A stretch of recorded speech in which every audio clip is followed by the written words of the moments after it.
Agenda item number 2, roll call. Parker. Here. Miscelinich. Here. Bergen. Here. Zittergren. Here. Chisel. Here. Whittle. Here. Neal. Here. Item 3, public comment. A reminder that we do 3 minutes per person, and Travis will give you a 15-second warning.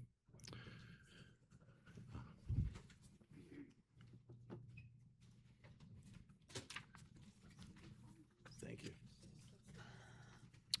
Melissa O'Rourke.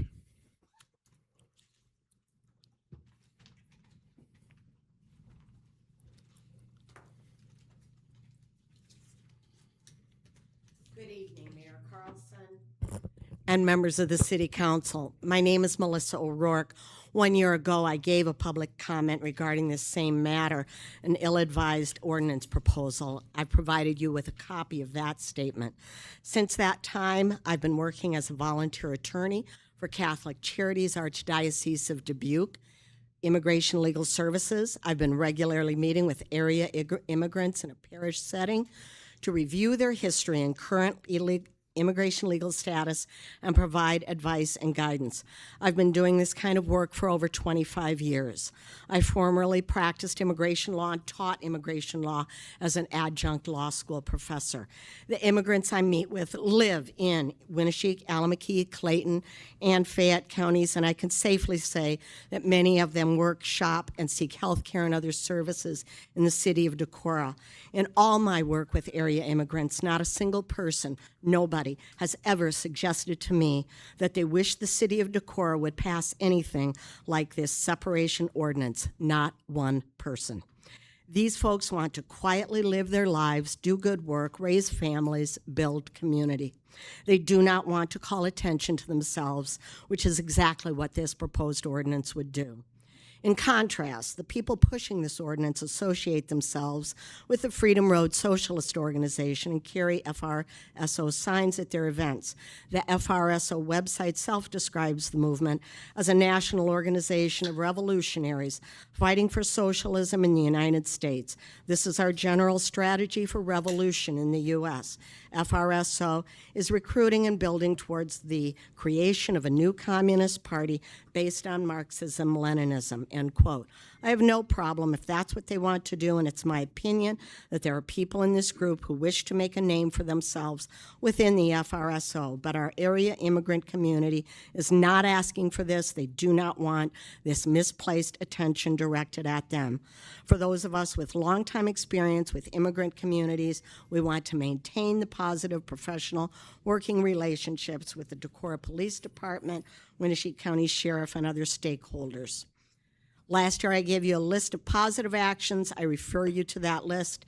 In this election year, I urge you to support and vote for candidates at the state and particularly the federal level who will bravely take long-needed action on comprehensive immigration reform, providing viable paths for folks that we need in our communities. And if you know any local group that would like to learn more about the U.S. immigration system and how it works and doesn't work, please reach out. I'd be happy to meet and provide an educational program. In conclusion, I urge you not to succumb to these continued pressures to adopt a misplaced agenda which is not in the best interest of the community and will harm our immigrant community. Thank you, Melissa. Lyle Addy.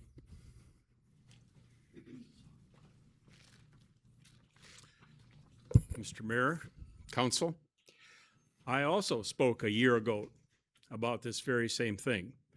To my knowledge, nothing has changed. I forgot to tell you, I live at 703 Center Avenue here in Decorah.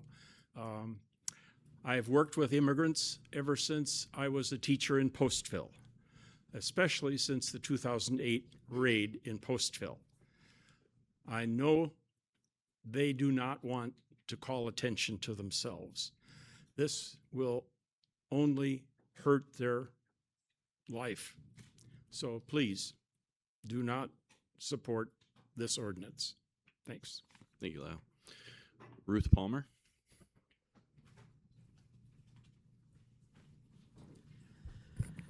My name is Ruth Palmer, and I live at 1407 Laurel Drive. I have worked with immigrants in this area for the last 15 years, and again, as others have stated here, I have not heard from one of them a request for this kind of ordinance. I think the unintended consequence of passing an ordinance like this would be declaring our city as a sanctuary city, which again would bring unwanted attention and make a target on our back for litigation, as well as a terrible ICE coming for our immigrants, which hurts them. I have a great concern about the affiliation of this group with the Freedom Road Socialist Organization and its politics and its concern. And I think that, again, a lot of the concern in this is for the publicity of that. I think that the publicity of that, we saw some of the effects of that with the very legal statement of our sheriff and the concern then that we have as a county for the kind of state and federal approaches to immigration. And again, that we do not want that kind of attention. We don't think it helps us. And we certainly are definitely wishing that the council would continue with all of the reasons that they gave a year ago, that none of those have changed. And I think we, again, as part of the Immigration Action Network of the Northeast Iowa Peace and Justice Center, do not support this ordinance. Thank you. Thank you, Ruth. Rachel Button. My name is Rachel Button. I'm here today to urge you to adopt a separation ordinance that will be placed to you before you by the Human Rights Commission. Last year you turned this ordinance down, but since then the landscape has changed. Our response must change with it. Part of my passion for this ordinance and the way it specifically targets the jail to deportation pipeline comes from conversations with my brother, who works as an expert witness, often contracted by public defenders. In his work, he sees how racism, even unintentional, harms Black and brown communities, leading to arrests, family separation, and incarceration. In Iowa, the bias implicit in our legal system feeds the jail to deportation pipeline. 85% of ICE arrests in Iowa come from local jails. Our state is a leader nationally in weaponizing police and prisons this way. Some worry, and you've heard that, the separation ordinance might result in state retaliation. But Winnebago County has already weathered a similar legal challenge through Sheriff Marks that didn't result in an uptake of ICE agents here. Sheriff Marks was able to fight these charges by documenting that he has, quote, complied with every ICE detainer request made of his office.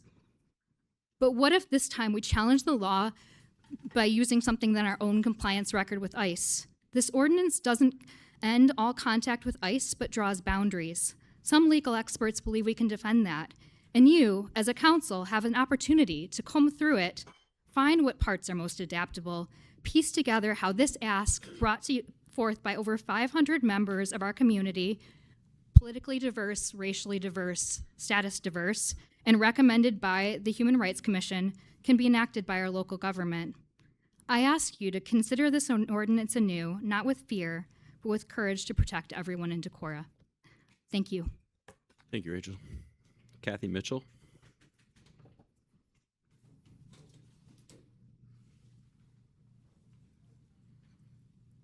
Hello, Mayor and Council. My name is Kathy Mitchell, and I work with local immigrants, all around here, basically on a daily basis.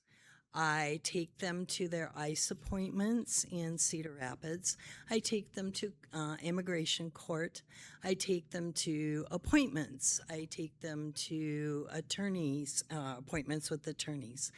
And from my discussions with them, not one of them has spoken in favor of this type of thing going forward.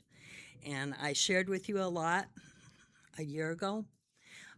Still doing the same thing, still speaking, and I have a group with 300 immigrants in it. We're connecting things from Crossroads Academy now with our local immigrants. So I just really urge you to not support this ordinance. Thank you. Thank you, Kathy. Mary Ann Fant.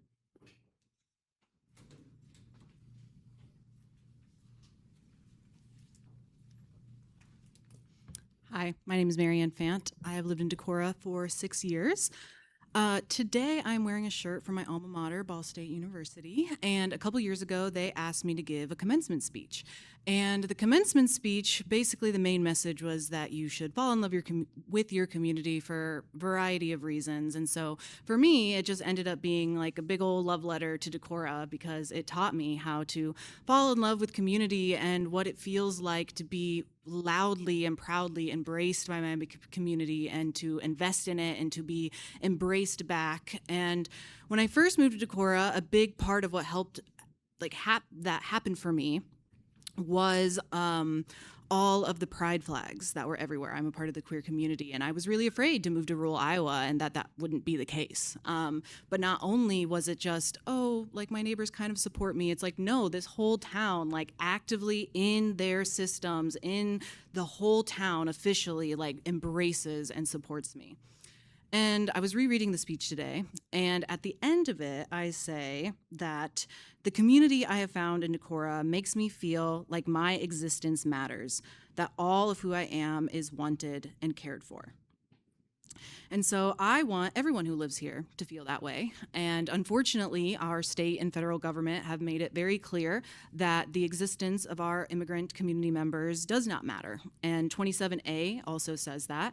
And so the state and our federal government and 27A is wrong. I think we know that. And I don't doubt that each city council member here today believes that our immigrant community members, their existence matters, right?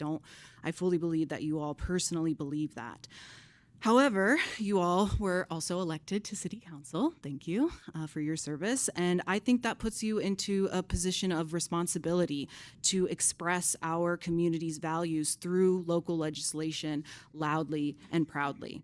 And so I urge you to approve a second reading of the ordinance with a clear date as one way that you can clearly do that.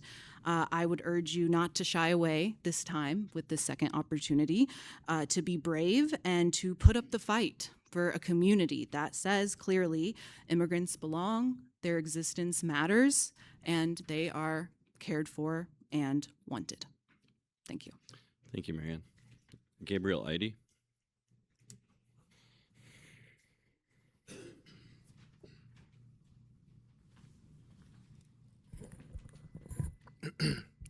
Thank you. Thanks for taking the time today to consider this very important issue. As many folks have noted, we're here again talking about the separation ordinance again. And we will continue to push for this. We'll continue to organize around this and advocate for this because we have a problem in our country, in our state, and in our community. As folks with the Immigration Action Network have noted, they provide very critical services for many immigrants in this area. But the situation has not gotten better. The situation is only getting worse. ICE continues to murder people.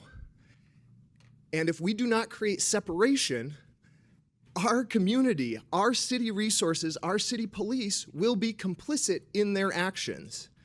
And we are asking you to draw a definitive line to say we are not going to assist in illegal and immoral behavior by this government agency. It is wrong. It is very clearly wrong, and people are dying because of it. People in our community, immigrants, documented, undocumented, want to live their quiet lives, want to just go to work, have their families, live life, be in community. But that is not possible because of the fear that ICE has created. As another member told you, Iowa leads the country in ICE arrests that start from local jails. That target is already on their backs. You have an opportunity to do something, to put up a shield, to take action, proactive action, that will have tangible result in their lives. Hearing these red scare tactics is very disappointing. I'm wearing red. I think that's okay. We are in the modern movement for civil rights. And we are looking for a mass movement of people, a broad range of people that are going to consider the rights of everyone in this country, because it is critical that we take time to defend these rights, to put up these lines in the sand, because if we don't take action, and there has been no action taken since we were here a year ago, ICE is going to come here. We can't hide. We can't hide in the valley and let it pass by. It's coming here. And the question before you is, are you going to do something about it before it's too late? Thank you. Thank you. Brennan Allsworth.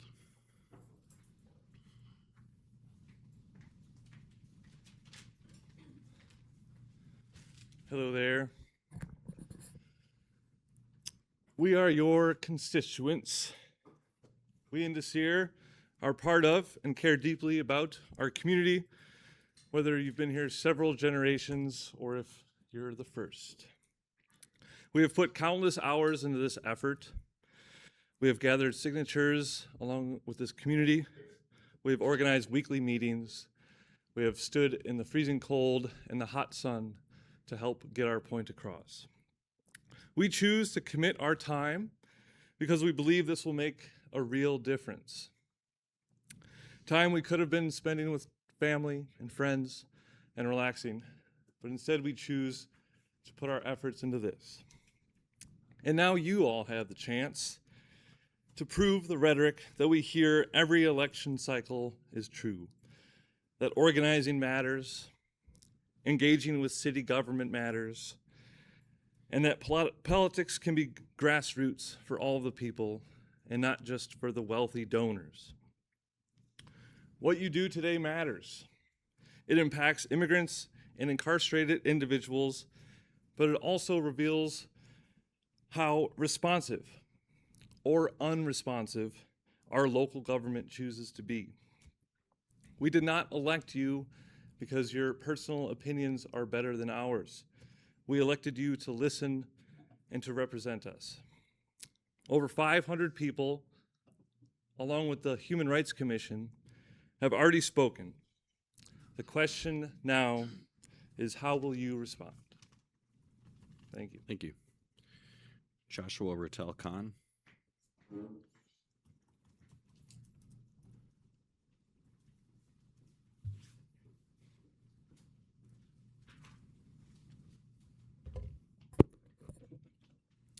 Hello, my name is Joshua Bertel Khan, and I'm a member of Decorah Community for Immigrant Rights, or DECIR, and I'm here to speak on item 12 regarding the separation ordinance.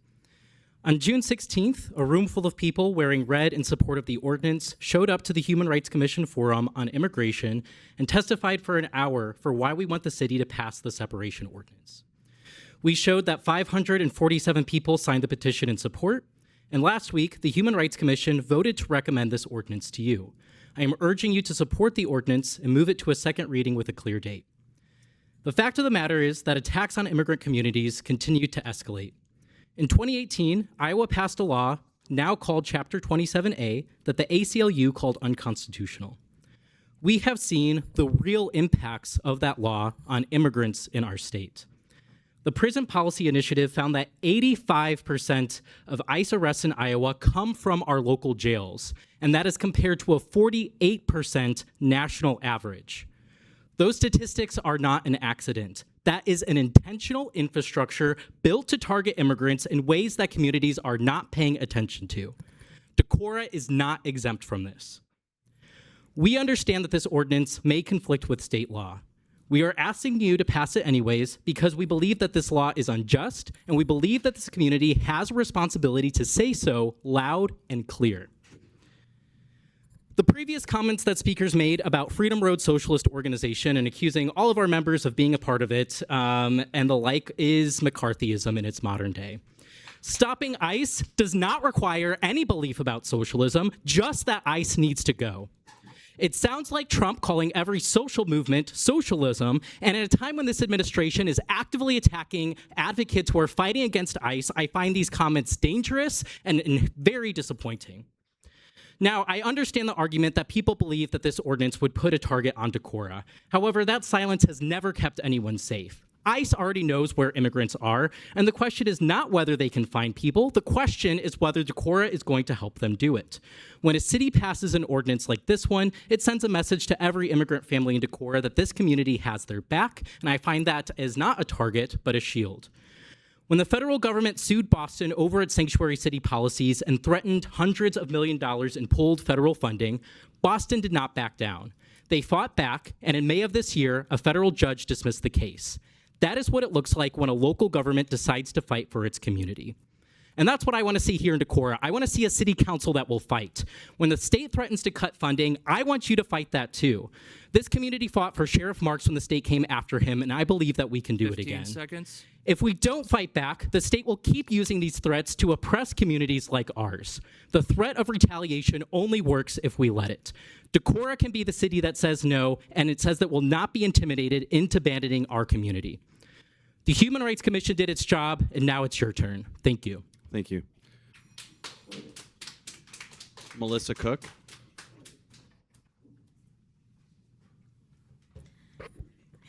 Thank you, Josh, and thank you, City Council members. My name is Melissa Cook, and I live in Decorah. So, of course, immigrants want to live their lives and not call attention to themselves, but just as Josh said, attention is here. Our federal government and our state government are failing us. And so it's up to us.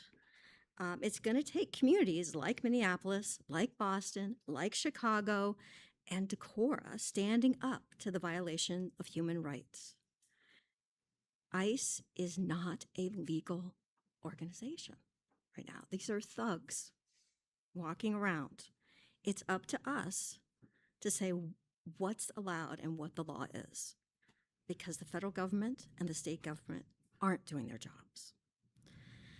So as I said before, with the Human Rights Commission, it's we the people, not socialists, not communists. It's we the people standing up for all people in our cities and towns and countrysides, demanding that our government treat us all immigrants with dignity, justice, and lawful judicial process. And now I don't work with immigrants. I do have friends who do work closely with them up in Minneapolis. I have family members who are immigrants. And I have friends who are immigrants, and they do see the value in separation ordinances. So please, draw the line. Thank you. Thank you. Is there anyone else who wishes to speak in the public comment section?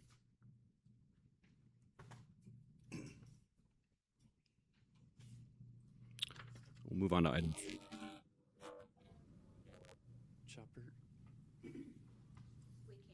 Actually, council rules of procedure don't allow public comment virtually. Amy, were you able to hear that?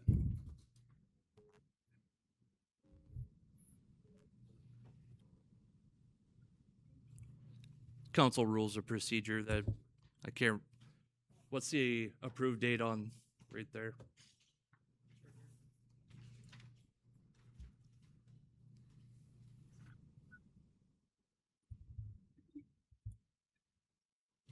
Thank you.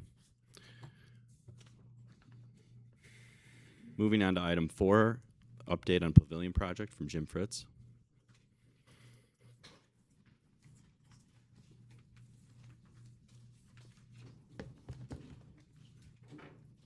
Good evening. Make sure I get up to the mic to be Liz. heard here. Good evening. Good to see all of you. We are back. We are back to give you an update on the pavilion project. We last saw you in March, and at that time, we were tasked with a timeline of things that we could look at getting done, and we are here to report on what we've completed. So I would start with phase 1, which was basically the planning and the project development, and we feel that we have completed that, and we are ready to move on to the phase 2, which is the agreements and the fundraising. And of course, following that would be the construction. Phase 1, we were asked to narrow down the scope of this project, and we have come up with 2 options. Sorry. I'll use my marching band voice. How about that? We were asked to bring the scope into greater focus, and we have come up with 2 options. Option 1 being the pavilion, the green space, the upgraded parking space for the farmers market, as well as a canopy, solar canopy cover. Option 2 was to do the same thing, pavilion, green space, upgraded parking space, no canopy. And we're still going back and forth between those two, but that we have narrowed it down to those two options. The solar strategy, however, we've moved forward on with the canopies, and that is we have met several times with Alliant Energy staff, and we have then worked through the co-op, the Oneota Co-op, to fill out the interconnection application with the Alliant Energy, and it has been received and approved in late May by Alliant. We have also gone to the contractors. We've got a list of contractors we'd like to work with, local contractors. We've gone to them to find out, first off, if they're interested, and they are more than interested. They are excited. But we also got quotes from them as far as the price and the scope of the project. We were really close with what we had initially estimated. What has happened is there's been a bit of a buffer put into the bids because, quite frankly, nobody knows exactly what lies below that parking lot. And so they have made sure that their bids allowed an opportunity to take care of issues that might arise. But we're hoping that it still comes, well, if for sure we'll be under the 2 million and probably closer yet to 1.5 as we originally had proposed. We've worked with legal and energy advisors. We have an energy lawyer from the Twin Cities, Mr. Jeffrey Paulson, as well as we're working with local attorney, Janet Olson.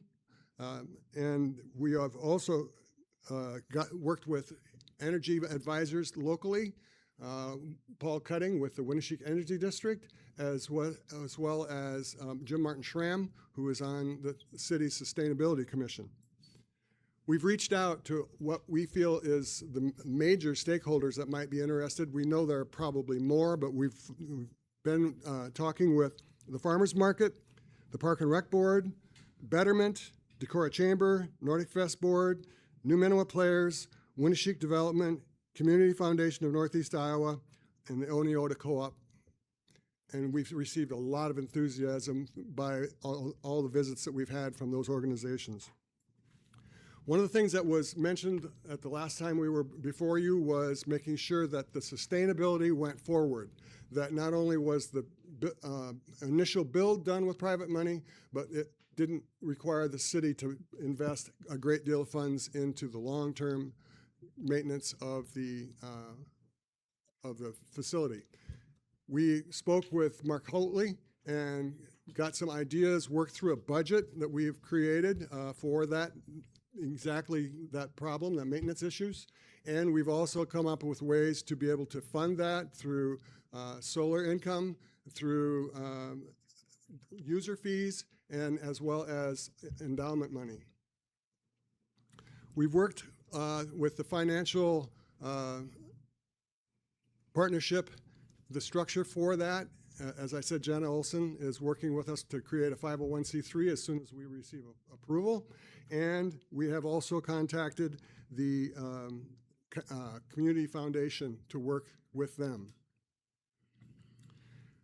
Another issue that we were asked to consider was the management, the long-term management of the facility, and specifically the pavilion, but also the farmers market area. And we came up with 4 different scenarios. The first scenario would be the city takes care of it all.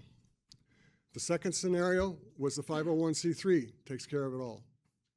The third scenario is the co-op takes it all. The fourth scenario is a hybrid model utilizing all of the major stakeholders that would be involved with this, because we think that there are synergies, there is, real expertise in different areas from whether it be whichever stakeholder is involved with that. And we would like to recommend that the council consider that hybrid model to be used to bring in community members, co-op, city, 501c3, whomever. But it's a hybrid as opposed to just one or the other of the other organizations. And each one of those groups could bring efficiencies and their own strengths to the group. So in the timeline, there were some specific checkpoints. And one of them was for July. And We think we are ready for this checkpoint. It is moving from planning towards the final design and the fundraising. But what we need at this point from the city would be executing that memorandum of understanding, which would be confirmation that this project could proceed to the formal design and the fundraising. We also realize that there will be other collaboration with the city and departments of the city, like planning and zoning, that will need to be completed during this time. Building permits, parking and easements, creating the lease frameworks that would be needed for the co-op and for the 501c3 to start the project. And of course, we would also be working with the city engineer to look over any plans and make sure that it collaborates with the city's plans for what's going on. Phase 2, which is where we would like to go next, basically is where we would start to do the next step. And that would include getting architectural drawings and engineering drawings for the solar and for the pavilion. It would also mean that we would have to get an executed interconnection application with the city on the pavilion, because the pavilion would go, and I'm working with our electrician, would go to the space where the EVs are connected and would be a part of that meter. So it's for the city to that meter, and the solar for the pavilion is going to generate more than it's going to take to electrify this park, I believe. And any overage could go to offset the costs that are incurred with the EV chargers. We would also then begin our capital outlay, our capital fundraising project. And we would like to start that on September 1st, which is a great time of the year to really kick off this type of a project. Thank you, thank you. We would also go out and seek major donors and get commitments from them as well, and start to work with the Winneshiek Development on grant applications. We would also then need to follow up on the development and site agreements. So the things that we will again need from the city in phase 2 is going to be to approve the site agreement and the lease to the 501c3 so we can start construction.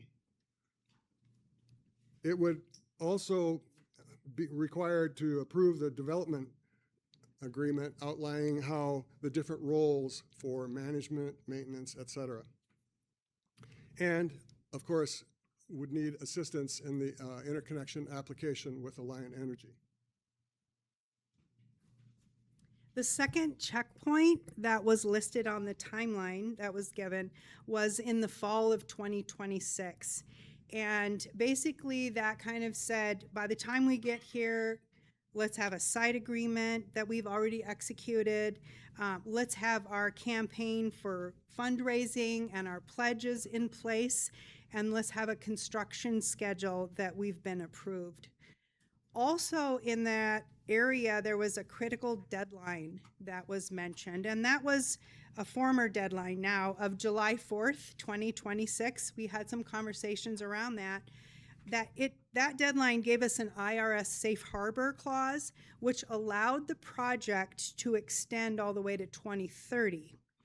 So during our work of working on the timeline and the bidding with our contractors, we realized that we would be able to finish the project by December 31st of 2027, and that would still qualify for the available IRA tax credit initiatives at that time. So obviously we passed that deadline. We were kind of figuring that out around that time, and it kind of gave us some breathing room to look closer at like how could we accomplish this just by December 31, 2027.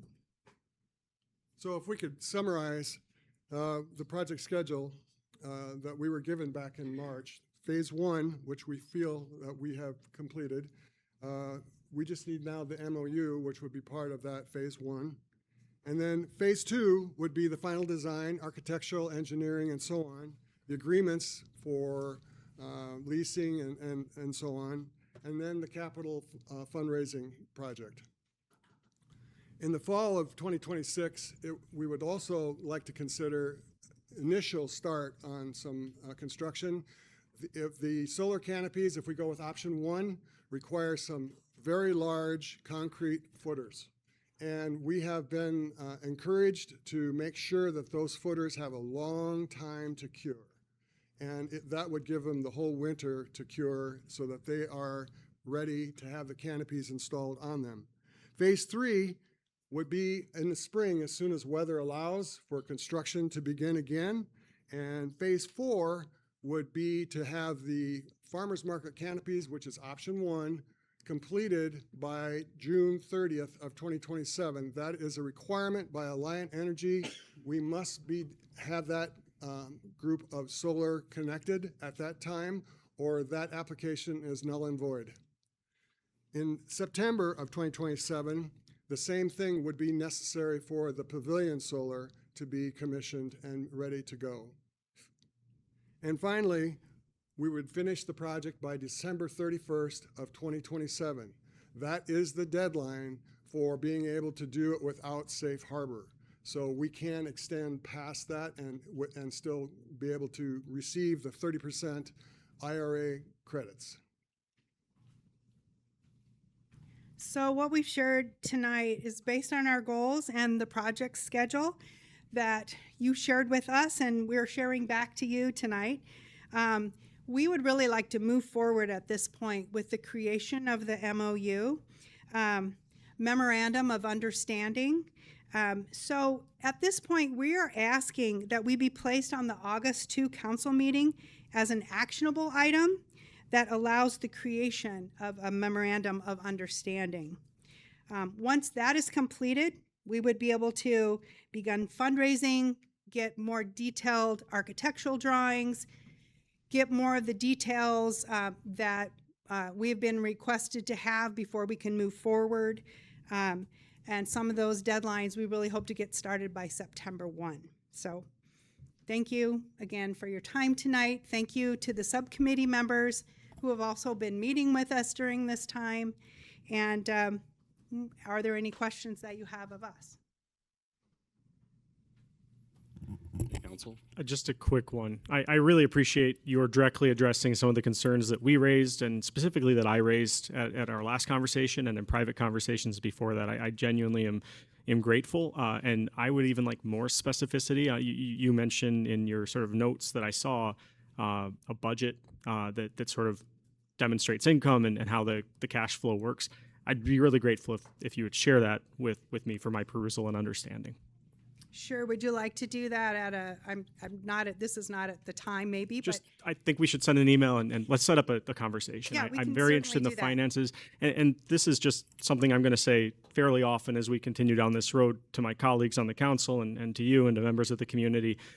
Decorah is not in a position where it's wise to take on additional infrastructure without a plan to pay for it, because doing so forces us to raise property taxes, to do all the things that you have to do to take care of new infrastructure, maintenance, replacement, electricity. And I know that you mentioned there's income streams. Like that's why I'm saying how important this is. As a city, we're not in a position where we can raise property taxes anymore. And so building new infrastructure without a plan to pay for it is a choice to cut other services we're already doing. And so it's important that we don't start this without a plan to pay for it. And I'm very excited to see the hard work you've done on the budget and the financing come to fruition. So thank you. That has been our goal since the very first day that we spoke with you. Yeah, I really do appreciate it. Yeah, and just adding on a little specificity, Stephen, to what I think you're saying is that it's one thing to raise money for a project. It is another thing to maintain it and pay for it year after year for the next 30 years. Perfectly said. Yeah, that's right. Was your mic on? Yes. Oh, good. Couldn't tell. All right, if you don't have any more questions, we are more than willing to answer questions if you want to email us or meet with us. We're around for a few weeks. I have one question, but I think it might be for Travis. So a memorandum of understanding, is that something that you would work on with Fritz's, or how would that come to pass to be ready for August 2nd? It is something typically I would work with them on, and I don't know if you noticed it, but August 3rd, when you threw that date out, Both John and I slowly turned and looked at each other. Yeah, that's what I was asking. Okay. I Unfortunately, realize you are on vacation, correct? So that's why I don't know. While I'm supportive, I don't know how we get that done by then. Yeah, unfortunately, August 3rd isn't going to work. Would the second meeting in August work? Or What is that August 17th? Is that feasible? That works for us, Okay. yes. What I was going to request after our last committee meeting and after this presentation would be that the committee and the Fritzes with staff met in the first 2 weeks of August to prepare something for that second meeting. Yeah, and something to consider for council, John and I will discuss what that MOU, we believe should entail.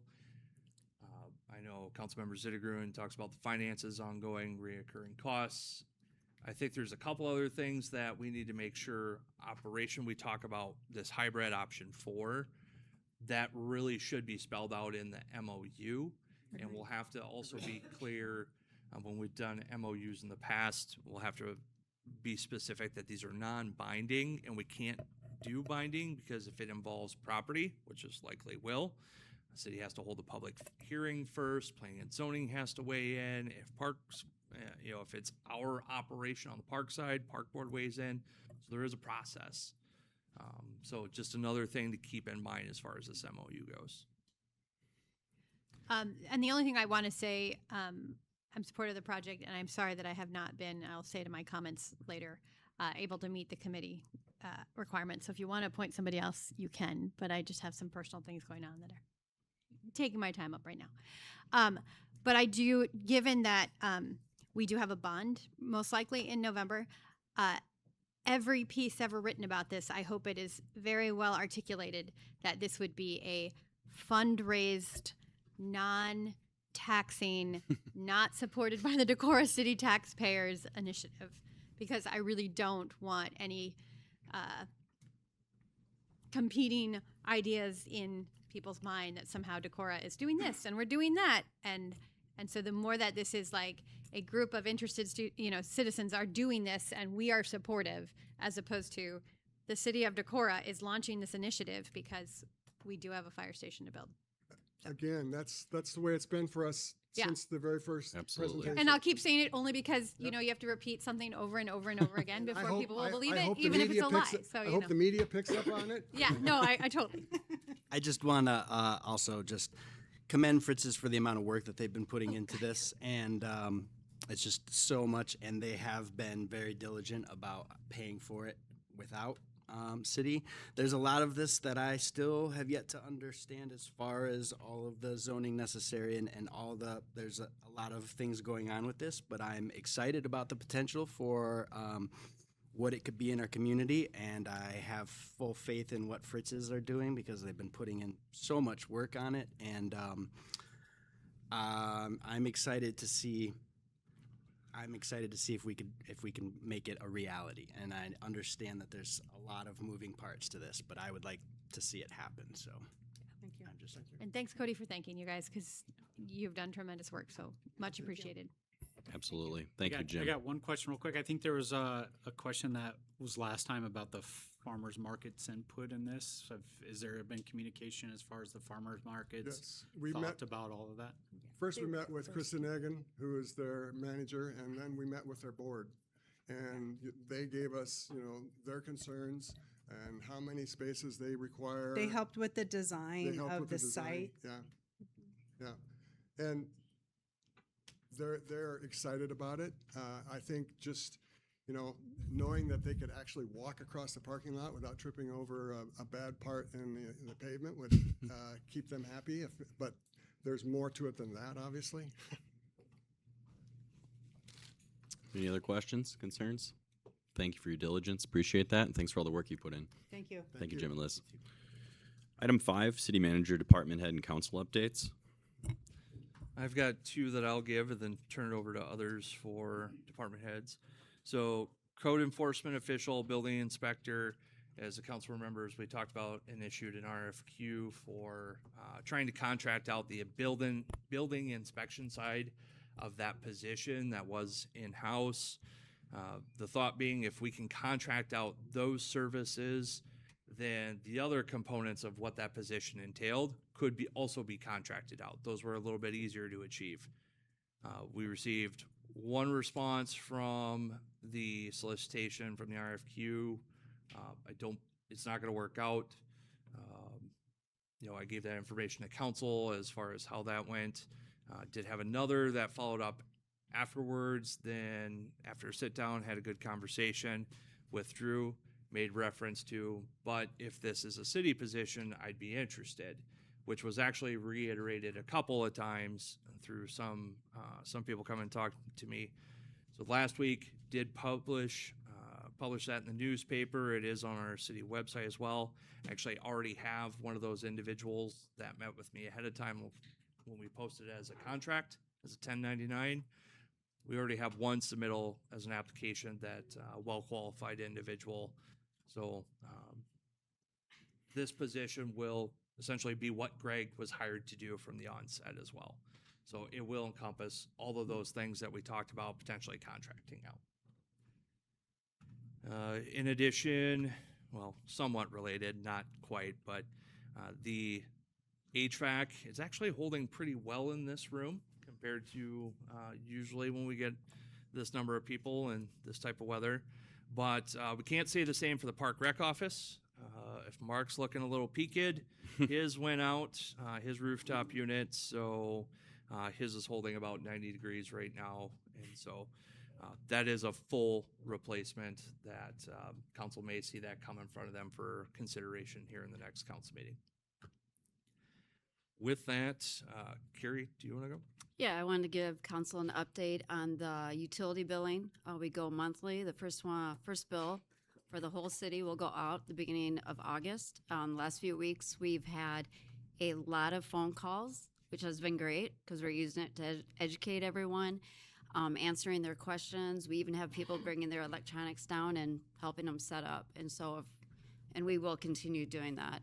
So if you're hearing people have questions, please refer them to us because we're busy, but it's great. Thanks, Carrie. I was chatting with a group of women this afternoon, and they send their highest praise for your customer service, especially when they bring the device to you. It's great. And fortunately or unfortunately, they recommended to all of their friends that they also bring their devices to you. We'll take it. There's only 8,000 people. So. All right, thank you, Carrie. And then Chopper. I just want to give a quick update on the Decorah fiber. Zone 2, or what we call the flats, that is a 100% built out, and testing is just finished up as of last week, Friday.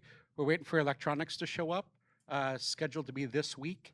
So we will probably be letting up customers in the flats probably in the next 2 to 4 weeks down there. So that's very exciting. That's really Zone awesome. 3, which is the next zone going in play, that's a little about 70% built. So things are happening really fast with that. They will start downtown probably the week or two after Nordic Fest. So again, that'll get a little bit more congested, but we asked them to hold off with downtown building until after Nordic Fest.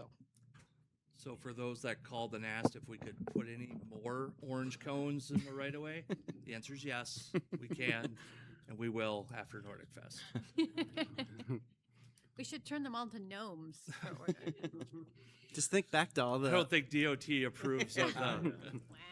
All those years of it dragging on, and you guys are it's happening so fast. Thank you all for the work that you've all done for it. It's awesome.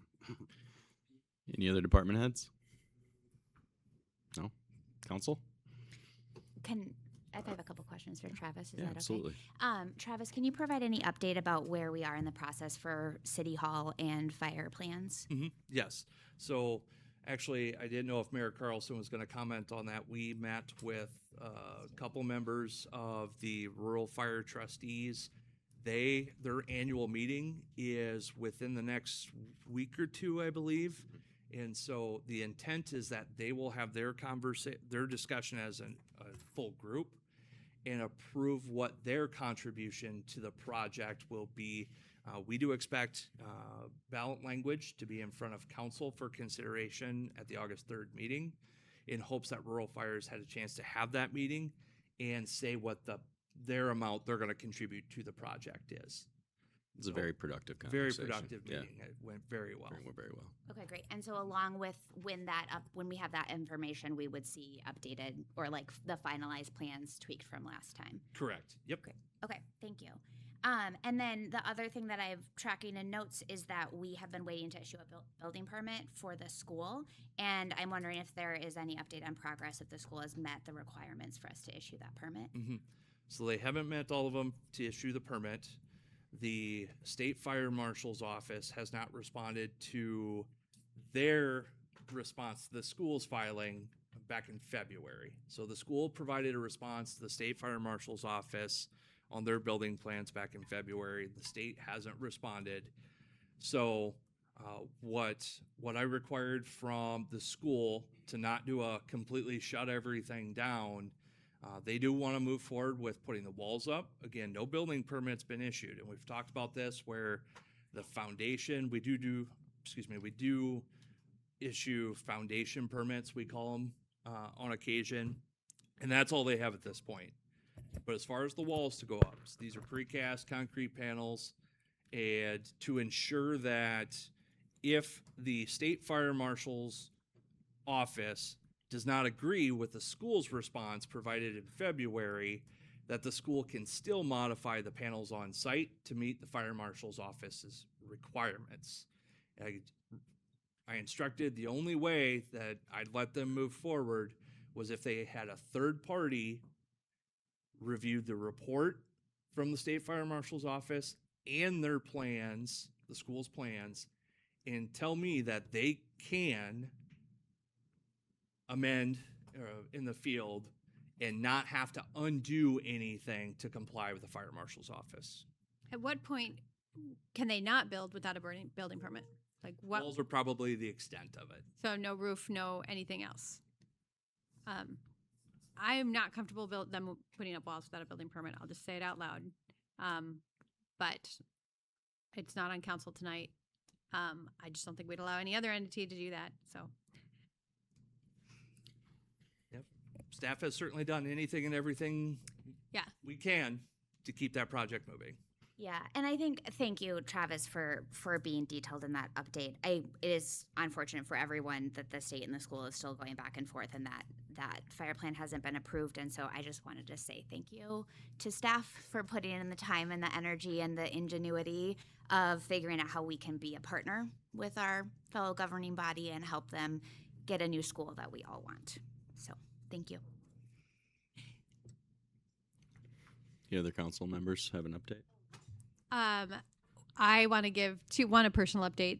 I'm very behind in my email, and I haven't written back to people, and I probably may not get to them. I did have a death in the family on July 7th, and it's kind of rocked our world for a little while. But that said, coming home to Decorah and seeing all the great work, going to the park and seeing all the kids running and all the things we have from fiber to the park to the water utility, even those emails were making me happy because it meant that we have been doing the work that we've been planning for so many years. So thank you. And I know I'm grumbly about the school.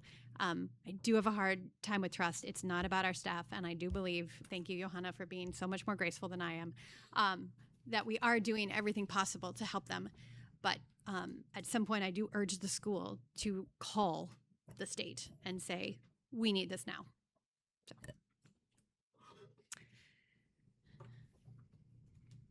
Any other comments? So I have some updates from the Sustainability Commission that met recently. One is I hear there's compost available, and that if you would like compost, you should go get it. Yes, Mike? Absolutely. Like maybe there's a lot of compost. So could you please develop creative things that you could do with compost and pick it up from the yard site?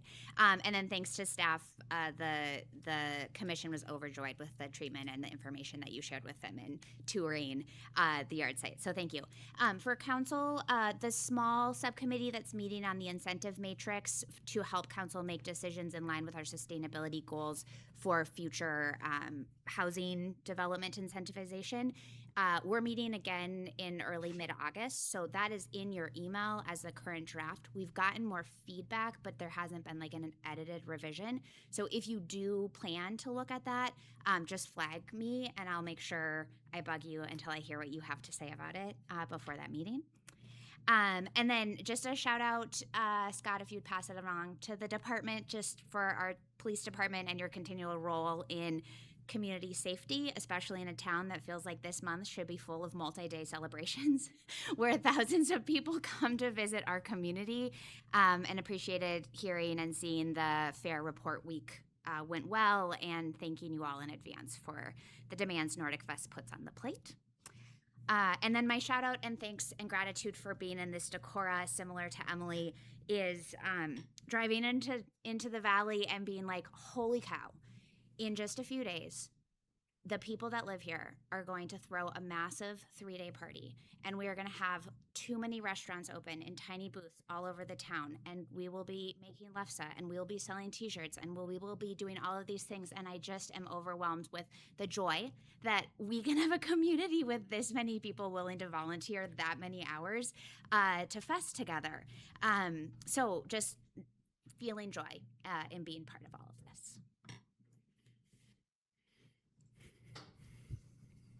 Anyone else? I'll just follow up on Johanna's fine comments about Nordic Fest to say that I know they're still in search of volunteers at the Beverage Garden and in many other places, including in places with air conditioning. And so if you want to do something that can directly contribute to your community's vitality and health and culture and community and togetherness, check out the Nordic Fest website and see if there's a volunteer opportunity that's right for you. And if you want to help me set up the Varma Pulse booth on Thursday morning at 9 a.m., feel free. Or you could help me take it down on Saturday night at 9 p.m. Fair enough. Any other comments from council? All right, seeing none, hearing none. Item 6, consent agenda. Travis, can you give a rundown, please? Yes. Item A, minutes of the July 6, 2026 council meeting. B, claims. C, appointment of Brent Steinhofer to the Planning and Zoning Commission. Term expires 1/7/2027. D, appointment of Will Hansen to the Library Board of Trustees. Term expires 7/1/2032. E, appointment of Catherine Moeller to the Library Board of Trustees. Term expires 7/1/2030. F, appointment of Georgia Windhorse to the Tree Board. Term expires 12/31/2027. G, Decorah 2026 Hively Street Intersection Improvements Project, pay application number 3. H, Decorah Airport Solar Project, pay application number 2. I, Decorah Wastewater Treatment Plant Upgrade, change order number 3. J, Decorah Wastewater Treatment Plant, pay application number 7. K, Skyline quote for Library Stormwater Improvement Project.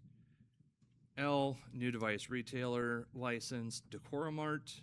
M, new Class C retail alcohol license, the Hungry Ginger Sports Bar at 120 East Water Street. N, renewal Class C retail alcohol license, Corner Bar. O, ownership update amendment, Class C retail alcohol license, BV Foods LLC. And P, renewal Class C retail alcohol license, Impact Coffee. Can I Make get a motion to approve the consent agenda. Thank you, Parker. Second. Okay. Motion by Parker, second by Chisel. Any further discussion? Roll call. Sorry, Parker? Johanna, did you want to go? Aye. Chisel. Aye. Miscelinich. Aye. Bergen. Aye. Zittergrun. Aye. Whittle. Aye. Neal. Aye. Consent agenda is approved. Number 7, conduct public hearing on R5 Planned Unit Development District Preliminary Plan and request for rezoning of 300 Iowa Highway 9 former sunflower site. I'll open that public hearing up. Travis, you want to give a little background? Sorry, Sure. I'll open it up after your background After? notes. Yeah. All right. So I'll give the background for items 7 and 8. 7 is the public hearing. Number 8 is the actionable item of council. So a public hearing is required by state and city code prior to a change amending the city's zoning code. This includes the rezoning of property. In addition to a typical rezoning request, R5 planned unit development must also include a preliminary plan for the development. And this public hearing was set June 15th, 2026 meeting. Notice published in the July 2nd, 2026 edition of the Decorah Leader. Planning and Zoning Commission has recommended approval of the submitted PUD preliminary plan. And still no written comments or objections have been received. Okay. And then the rest of the background, so City Code Section 17.84.020 requires that the petition and preliminary plan, along with the commission's recommendation on the request for rezoning, shall then be referred to the council. The council, after the public hearing, may approve or disapprove of the preliminary plan and request for rezoning as reported, or may require such changes as are necessary to preserve the intent and purpose of this title to promote public health, safety, and general welfare. City Code Section 17.84.020, Paragraph A, lists the requirements of the submittal of that PUD request. The proposed PUD includes 30 units on a roughly 3.5 acre site. The city engineer's review of the PUD site plan is included in Dropbox as files 8B and 8C, along with the architectural submittals of the proposed housing units included as file 8D. If the council approves the preliminary plan and request for rezoning, the applicant shall then submit within 270 days or longer if the council sets that to the Planning and Zoning Commission a final development plan, and then it will come back. All right, at this time, I will open the public hearing. Feel free to step to the microphone. Good evening, City Council. I appreciate the opportunity to talk about this. My name is Kimberly Stilley. I moved back to Decorah. This is my hometown. Moved back to Decorah about 2 years ago, at which time I purchased a home just down the street from the old Sunflower Development Project. The home is a great location. I have 2 grandchildren that I'm raising. I have custody over or guardianship over. Perfect spot. I am quite concerned about the proposed development of a 30-home development on a 3.5 acre plot. There seems to be a significant number of concerns that have not been outrightly voiced, such as traffic control or traffic flow that will contribute significantly to the amount of traffic, which we all know, based on the construction of Highway 9, is already overwhelmed with traffic. So that will increase it significantly.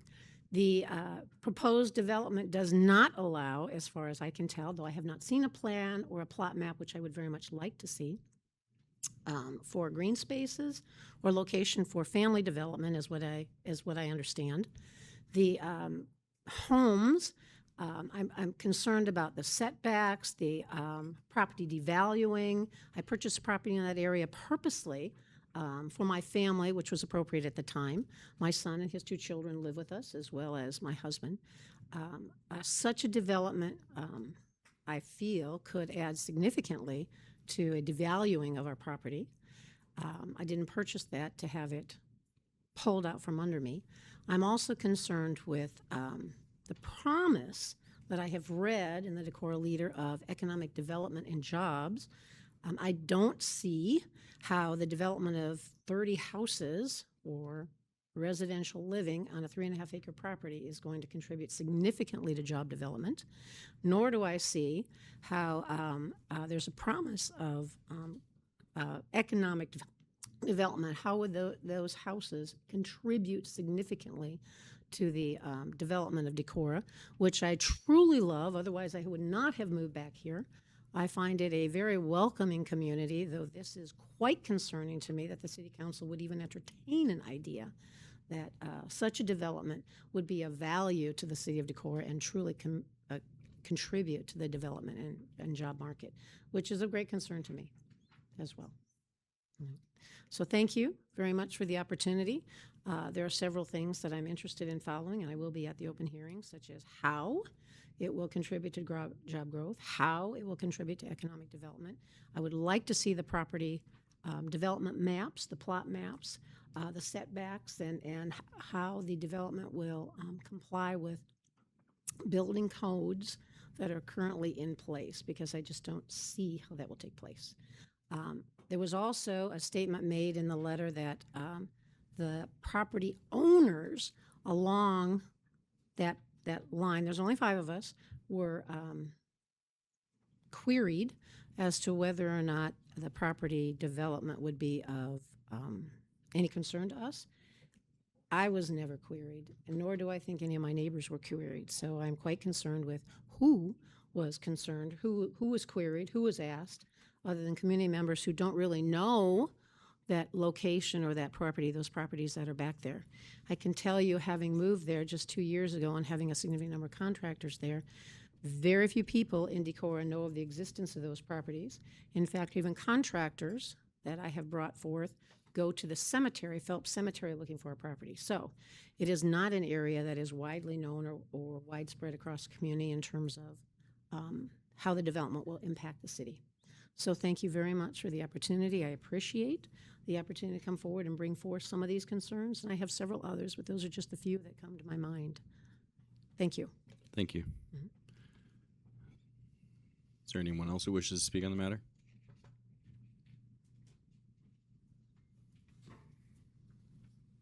Seeing none, I will close the public hearing portion and move on to item 8.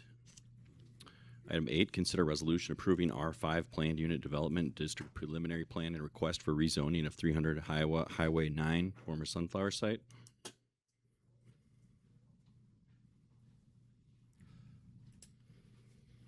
So I already gave the background for all of it at the start. Any questions, comments, discussion? Quick background question. A lot of the engineer's comments, I'm just kind of curious, this doesn't seem like a normal site plan approval process. So could you tell me, are we expected to approve this contingent on engineer's comments, or is that just going to be worked out between staff and the developers through the process? So that's where we get I don't want to call it the last chance, but so this is a preliminary plan. If on a conceptual basis, the council does not agree and find this, that it finds it in conflict or that it doesn't promote public health, safety, general welfare, this is the conceptual phase. So yes, the city engineer review of the plan says this needs to be identified, this needs to be identified, and largely that's in the final plat. The final plan that comes back to council within the next year, that's when all of those really should have check marks. But of the ones that are checkbox requirements that are typical of a site plan, which a PUD is very atypical. So the site plan, really the only thing that would not have met the checkbox was the amount of off-street private parking provided. The area was a half stall short. And so planning and zoning said, well, we're gonna round down. We find it appropriate. But it was a half stall if you're using the matrix. I had a follow-up question on the parking calculations as well. I maybe came to this with the wrong understanding that one of the points of a PUD is that it was exempted from some city regulations. Parking minimums are not one of the city regulations that PUDs are sort of like granted flexibility with. Is that right? It is flexible though, because of those parking stalls, they're not all required to be right at that property. So if we have a typical subdivision, every individual lot must meet the individual parking minimum requirements. So, if I'm required in my home to have 2 parking stalls, I must do so on my lot. As part of a PUD, in what's proposed at this site, is there are a number of them. You know how I said off-street private, that it's not on-street public parking? They have this whole subdivision, the street infrastructure is private, and so those parking stalls along the street, which aren't specific to, I'm sure once the final development comes, they are specific to individual buildings, but they're not on individual building lots.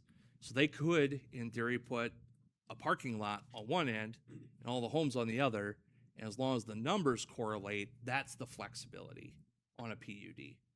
So their street parking that they have shown, I'm using air quotes because it's proposed as private street, won't be ours to maintain, those count towards the parking minimums. Whereas otherwise, in a typical subdivision, they would not.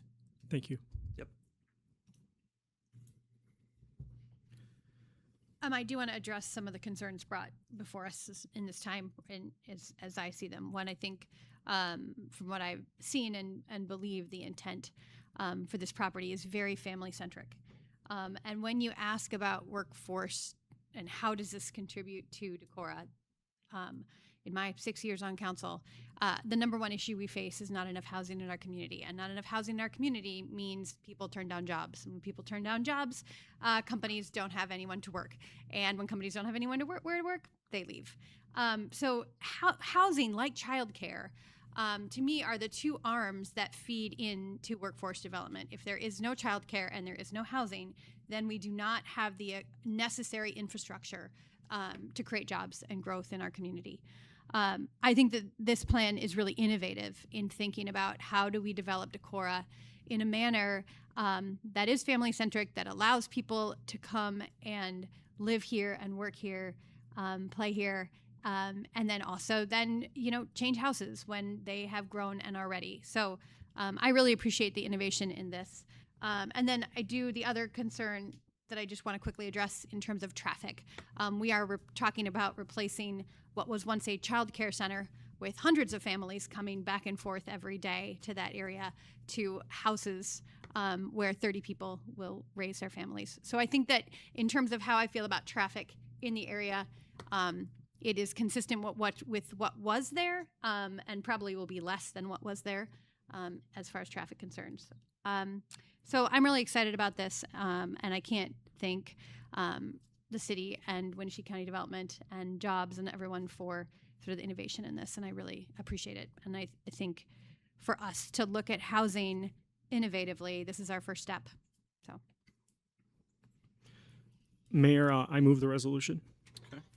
Motion by Zittigrun. Can I get a second? Second. Motion by Zittigrun, seconded by Bergen. Any further comment? Just a couple things. I want to say thanks to Emily for making some salient points about the need for housing and that housing, is economic development. Although, gosh, I really hate that that I feel like we need to sort of launder something as basic as housing for people who want to live in Decorah as like being economically valuable because like it's just valuable because people need houses. And so like to talk about the housing thing, just a quick straw poll of the room. Has anyone here ever wished that prices for Decorah real estate were lower? I mean, that's me. Like I have a house and like I'm glad that it's been a tremendous investment for me to own property in this community. But the reality of that, the appreciating prices is that many people are being excluded from being able to take part in this community's prosperous and vital life together because of the cost of housing. I talk to people in their 20s and 30s who want to come here, who want to start businesses, who want to start families, who want to raise their children in the same schools that they were raised in, and they point over and over again to the cost of housing as a barrier to their being able to do so. And so to me, it's really important that projects like these, even when they are met with some community reservations, just remember that we all probably live in a house that someone wishes hadn't been built at some point in the past. It's important that we continue giving the gift to future generations of opportunities in this community that prior generations ensured were here for us. And to me, this represents a small and incremental step in the tremendous amount of work that Decorah has to do to ensure lots and lots of houses for people who want to make this community great and call it home. As far as the parking thing, I'm just going to point out, since that was one of the major issues that came up in the engineers' comments, our city engineers' comments on the proposal from the developer, North Carolina recently basically effectively eliminated parking minimums statewide. Now, I'm not saying that I wish Iowa would do that. I don't think they will anyway. But North Carolina is not some, it's not California, it's not Massachusetts, it's not Vermont. There are smart people, smart, moderate, thoughtful people who realize the truth, which is that parking minimums cost communities in all sorts of ways, visible and invisible. And if you don't know much about this, it's kind of interesting, or at least it is to me. And I encourage you to learn a little bit about why, as a city, Decorah's parking minimums are a great barrier to us accomplishing many of our goals. It hurts our rivers. It makes a community that's spread apart more. It makes everything more expensive. And often it results in acres and acres of asphalt just sitting empty. If you don't know what I'm talking about, go look at Walmart any day of the year. Go look at any new business that's been built according to code. I've got like 14 parking spots in my house and 2 cars. Like that's kind of strange. I feel as if the right people to decide how much parking a neighborhood on Highway 9 needs are the people who are investing in that neighborhood as a developer, the people who are taking a risk to buy property in that neighborhood as a resident. I have no doubts that the people involved in the decision making will make wise decisions informed by local conditions and needs and their target demographics for who they're pitching these properties to, as with regard to the amount of parking they need. And so I hope that as part of this process, we will wrestle with parking minimums and the ways in which they create so much space for cars in our town at the expense of creating space for the people who live here. That's my little speech on parking minimums. I'm really grateful for all the work that many people at Decorah Jobs and Economic Development and many others, including our city staff, have put into getting us so close to the cusp of a really remarkable and unique project, one that other communities around the Midwest are already looking at as a possible model for doing something to address the profound housing shortage affecting the whole nation. So I'm excited about this. I think Decorah can lead in this, and I hope we do. Thanks, Steve. I also want to express support and gratitude for economic development for putting this forth. I also want to just iterate that it's not just another development trying to pump as many into it as possible. I know 30 sounds like a high number for that amount of space, but I can assure you that there's a lot of intention for what is going to serve the community overall. It's not like a ploy to make as much money as possible, and I really appreciate the foresight and kind of the vision going into this. And I'm just often in awe at the projects that are created by Winneshiek Economic Development and Stephanie Fromm, and I would encourage you to talk to them and see what they have planned for this project, because it's an exciting endeavor for this town. And as somebody who's trying to push for more tiny home availability, places to park, there's also just a lot of people that are looking to downsize into smaller places, live more minimalistic and not have as many things. And I'm excited for the project. So. Thanks for calling her out by name, because she hates it when we do that. So I always avoid Thanks, it. Steph. Woo-hoo, Stephanie. Good job, Steph. I actually had one more thing that I forgot to say in my notes. Thanks, Mayor. Miss Still, and is Kimberly Stille. Thank you. I want to thank you for speaking, even if it's something that you and I don't necessarily see eye to eye on. I really am profoundly grateful whenever a member of the community speaks at a public hearing. I really value the democratic process, and I'm willing to continue these conversations with you, not in a public meeting, but if you ever want to chat about it, I'd love to understand better where you're coming from, with hopes that you would be open to understanding better where I'm coming from. As far as your request to see all the planning documents and platting, I just want you to know that they're all in the background information for the City Council's meeting tonight, which is a public record. And if you come up after the meeting or send me an email, I'll show you how to get to it. That was good, Steve. Thank you. Thanks, Steve. Any other comments? Roll call. Zittergrund? Aye. Bergen? Aye. Misselinich? Aye. Chisel? Aye. Whittle? Aye. Neal? Aye. Parker? Aye. Motion passes 7-0. Item 9, consider resolution approving voluntary annexation of Eric Teal real estate in the vicinity of northeast intersection of Locust Road and Laurel Drive. So I'm going to give background for this item as well as 10. They are separate and distinct actionable items, but the background's pretty similar for both. So the city of Decorah has received a request for annexation for, in this case, the Eric Teal property located that's just north of the residence that is already inside the city limits. So this is the vacant parcel that sits just to the north. Notice was sent to the Board of Supervisors on June 24th, 2026, and published in the July 2nd, 2026 edition of the Decorah Leader as required by Iowa Code. And I stress that Because even just today, I mean, last week when I was at a conference in a training which talked about annexation processes and put on by the City Development Board, I'm sitting there going, I'll be back. I got to make a phone call. And because I'm like, we did not do that. Talking with John, and John had some back and forth today with the City Development Board, and they're like, you know what? We agree with you. That is not in line with how Administrative Code 368 point whatever paragraph 2 reads. We'll update that on the website by the end of the day. And so I give you this bit of background, knowing that we believe that we have met the requirements of both Iowa Code and the Administrative Code. But if the City Development Board comes back and says, actually, the notice to public utilities needs to go out before the resolution as opposed to after, which is what the current code reads. But their guidance in that presentation that I saw, that was the one that tripped me.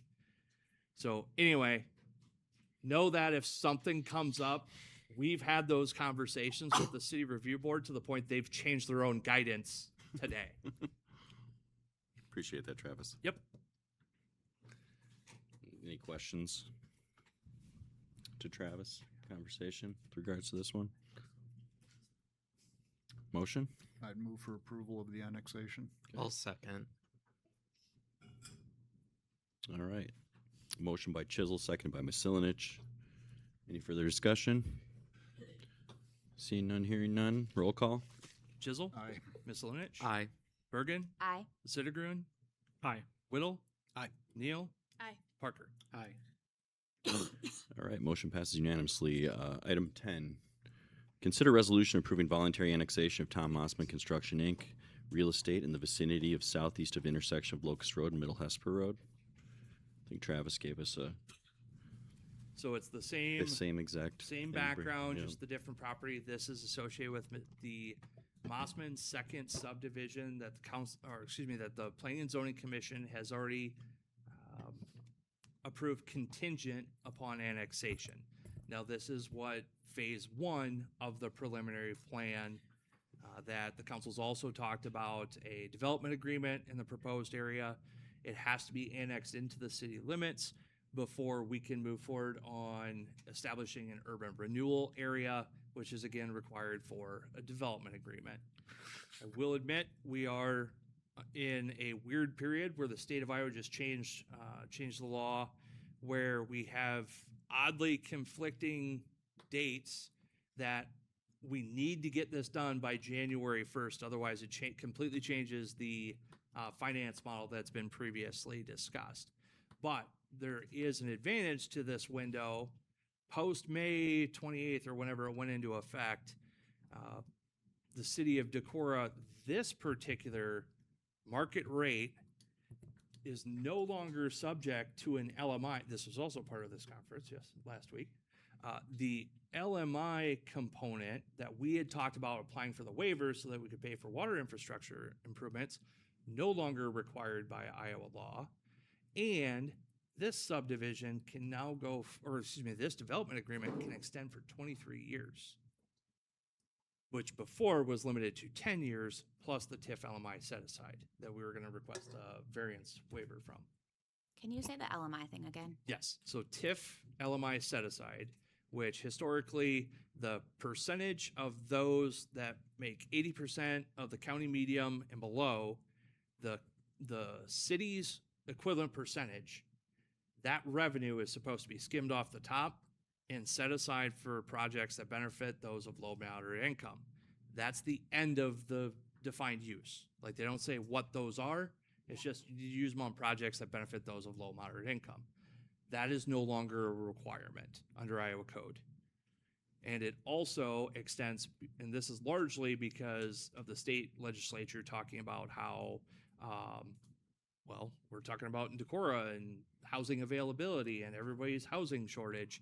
This was a way they saw to make TIF for housing, market rate housing projects a little easier. But while at the same time, you heard me talk about if we don't get done by January 1, then it changes the financing model. That's the other part of the bill that goes into effect later, which is a little weird, that if it's done after January 1, the school's foundation levy no longer gets included in that TIF LMI set aside because the state backfills that to the schools on an annual basis. And anything post January 1, the school has to opt in to contribute its foundation levy, which goes down from $540 per thousand down to $490, and there's no backfill. So the school has to say agree to it, and it's counted from the state to the school as school funding. That was a whole lot more than my background notes, but Does anyone have any further questions? I know Travis is here too, if you want to pepper him with any questions. I'd move for approval of the annexation. I'll second. All right, motion by Chisel, second by Mysilinich. Any other questions, comments, concerns? Roll call. Chisel. Aye. Miscelinich. Aye. Zittergruen. Aye. Whittle. Aye. Neal. Aye. Parker. Aye. Bergen. Aye. All right, item 11, appointment of Jeremy Brill to the Sustainability Commission. Term expires 12/31/29. So City Code Section 2.65.030 states the Sustainability Commission composed of 9 members appointed by the mayor with approval of the council. The city received 2 applications for the vacant position, and Mayor Carlson has put forward Jeremy Brill for the appointment. If we do not receive more applications than our current vacancies, that's how they end up in the consent agenda. So that's why this one is separate and actionable. I make a motion to appoint Jeremy Brill to the Sustainability Commission. I'll second. Is that Cody? Yeah. Okay. Motion by Bergen, or excuse me, Neal, sorry. Seconded by Whittle. Any further discussion? I'm excited about Jeremy joining back in some way, shape, or form and capacity within the city. I think most of us have worked with him before when he was our city engineer. Yeah, we'll try it out. We'll see how it goes. Any further discussion? Roll call. Neal. Aye. Whittle. Aye. Chisel. Aye. Parker. Aye. Miscelinich. Aye. Bergen. Aye. Zittergruen. Aye. Item 12, consider separation ordinance regarding federal immigration law, first reading. I know most council, I assume, has probably a statement prepared, or maybe, I know some of you have voted on this before and talked about it, discussed it before. I know a few of us have not. So I'll just start with mine. I want to begin by acknowledging that many of the individuals who support this ordinance are motivated by genuine concern for their neighbors and a desire to ensure that all people are treated with dignity and respect. Those values are important and worthy of discussion. However, the City Council has a responsibility that extends beyond our personal beliefs and policy preferences.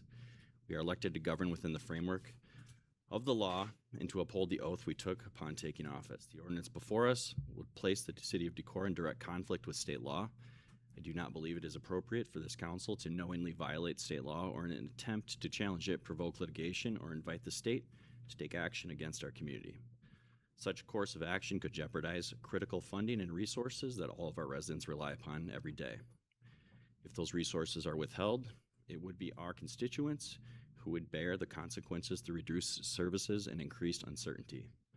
I also believe this discussion highlights a broader issue that deserves attention, and that is the continued erosion of home rule in Iowa. Cities and towns should have meaningful authority to govern themselves and address local concerns. I have concerns about the state's increasing willingness to limit local decision-making, and I believe that debate is worth having. However, the ordinance is not the proper vehicle for that fight. The answer to the erosion of home rule is not the City of Decorah to knowingly enact or an ordinance that conflicts with state law. This council chamber is also not the place to seek satisfaction through symbolic acts that place our community at risk.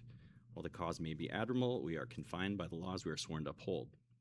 Throwing caution to the wind and placing our constituents in a potentially compromising position would be irresponsible, in my opinion. I would also note that Decorah is being asked to take a step that none of the Iowa's other 947 incorporated cities have taken. Many communities across the state are grappling with these same questions. Asking Decorah alone to assume the legal, financial, and political risks associated with this ordinance is unfair to our residents. Furthermore, I believe this ordinance reflects a lack of trust in the professionalism and judgment of our local law enforcement agencies. I have great confidence in the men and women who serve our community. We are fortunate to have outstanding leadership in both the Decorah Police Department and the Winnebago County Sheriff's Office. Our chief of police and sheriff have demonstrated courage, professionalism, and a commitment to treating all people with dignity and respect. I believe that culture of service extends throughout both those organizations from the top down. Finally, we must recognize the practical consequences of this ordinance. If adopted, Decorah would likely attract significant attention from outside organizations and interests. Our community would be placed under a microscope, and local issues would quickly become part of a much larger political battle. I do not believe that serves the best interests of our residents. At the end of the day, my opinion comes down to the simple principle. This ordinance conflicts with state law, and I do not believe the city of Decorah should knowingly place itself in violation of the law. Does anyone else have any comments? Well said. I've got a quick story for brevity, or levity, perhaps, just to break the tension a little bit.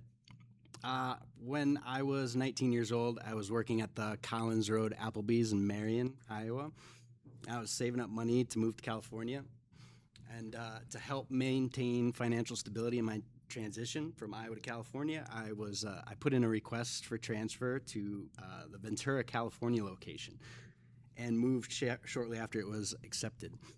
One of the first things I did when I got out there was have a sit down with Mario, the general manager, about my transfer and basic Ventura Applebee's type stuff. And at the end of the talk, he looked at me and said, "Cody, this all looks good and sounds great to me, but I just want to say something. You will be the only white boy in the kitchen." And I responded by telling him that I didn't mind at all, and I really preferred just the kitchen work and didn't want to deal with the general public out in the front of the house jobs. And it would give me a chance to get better at Spanish and meet people with different story. And he stopped me and just deadpan said, "Probably the only one in the county." And just deadpan looking at me for any sign that this kid from the Midwest might not understand what he was saying. And then we both laughed about it, knowing it was most likely to be true. And then for the next 2 years, I was the only white boy in the kitchen, maybe in the whole county. I loved my Mexican coworkers and how we all had a family-style sit-down lunch every day before the restaurant opened, and the fact that though there was a language barrier of sorts, it didn't stop us from cranking out those mozzarella sticks and chicken tenders all night long on a busy Saturday. And I loved that every time I would make a mistake or mess something up, sweet little Anna, my coworker closest in proximity and standing all 5 feet tall, would inevitably say, "Ay, pinche güero." And the whole kitchen would erupt every time, and they'd all go, "Hey, pinche güero!" But that's all to say, we know, we support immigrants. We, like Marianne said it well, it's an accepting community. This is why we all live here, is because we know how special people are and how important it is to support everybody, and that's the greatest part about living in this town. And before being on city council, I would probably be there with you, but having learned all that I've learned and all the things that we have going on, and knowing that it's one thing to say, sure, just try it and see what happens in court, but it's another thing for Travis to go to court and deal with it, and John to go to court and deal with it, and knowing everything that they have on their plate, and really just understanding how everything works and how disruptive it would be and how harmful it would be in the act of trying to protect the people that we want to protect. And I've had conversations with a lot of different people, and I echo what was said in that I trust the people in this community, and I know that everyone's looking out for the best. I totally understand where it's coming from, and I respect the tenacity and the courage and the need to stand up for what's right. I understand all of that.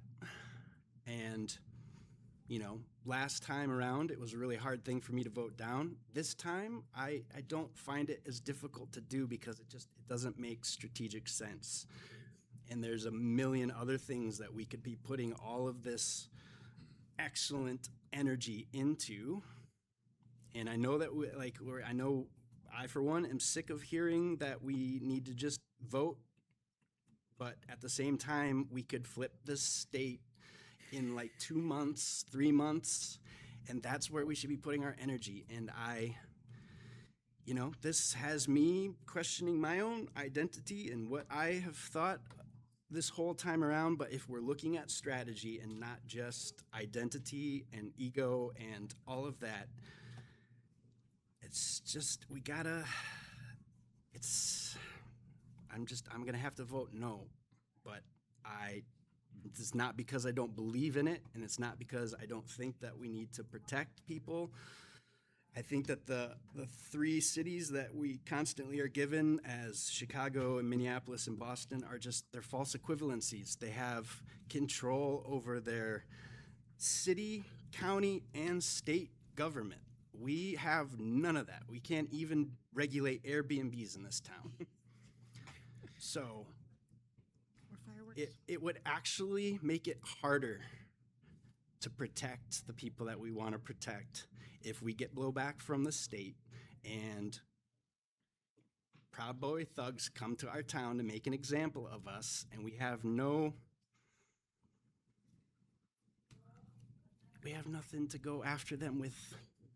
It sucks. It fucking sucks. But that's like, I ask you not to get angry at us for this decision and deem us the enemies that we are not. I encourage you to put all of that energy, which is awesome energy, into other things that can do more help, be more helpful.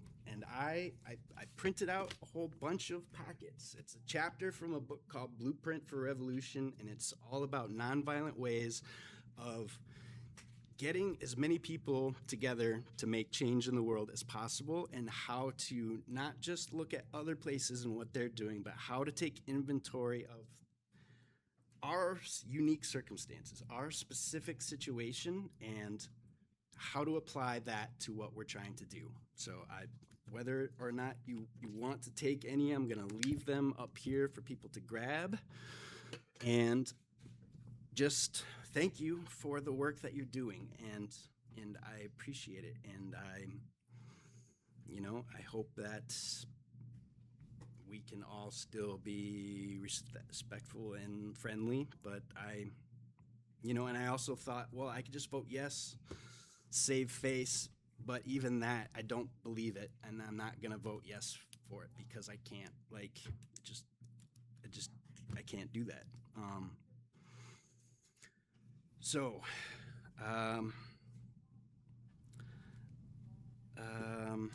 think that's pretty much it. But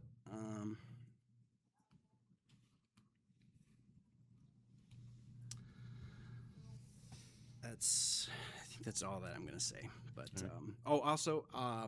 I also want to give defense for the term socialism. I also consider myself to be a democratic socialist, and I think that with all of the wins that we've been seeing, I don't think it's we're breaking down the stigma involved with that. I think that the majority of the public can see the damage that capitalism with no guardrails does and is doing and has done for so long. So I want to personally vocalize that I consider myself to be a democratic socialist, and am excited that we are able to talk about alternative systems and really take the big picture, take on the big picture and look at things from a zoomed out perspective. And I want to give support to that, and do my part to break down the stigma involved with it. So that's all I have to say. Anyone else? Council? I've got a few things to say, but I have a question for John first, and maybe Travis.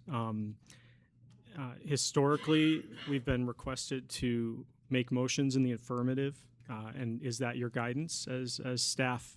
Even given the constraints of Iowa Code 27, would a motion in the affirmative be considered to flout Iowa Code? I think it is based upon the council rules and Robert's Rules of Order. That's the proper way to put a motion out there. Of course, nobody has to vote for the even has to make a motion, because it could die for lack of a motion. Is that what we did last time? Last time, I believe it was a motion and a second in the affirmative with a 7-0 vote, or excuse me, 0-7 vote, and it failed. And that's typically why we do, not typically why, that's why our rules say motion in the affirmative, because a failed affirmative motion is a denial. But a failed negative vote doesn't pass it. So that's why you always make the motion the affirmative.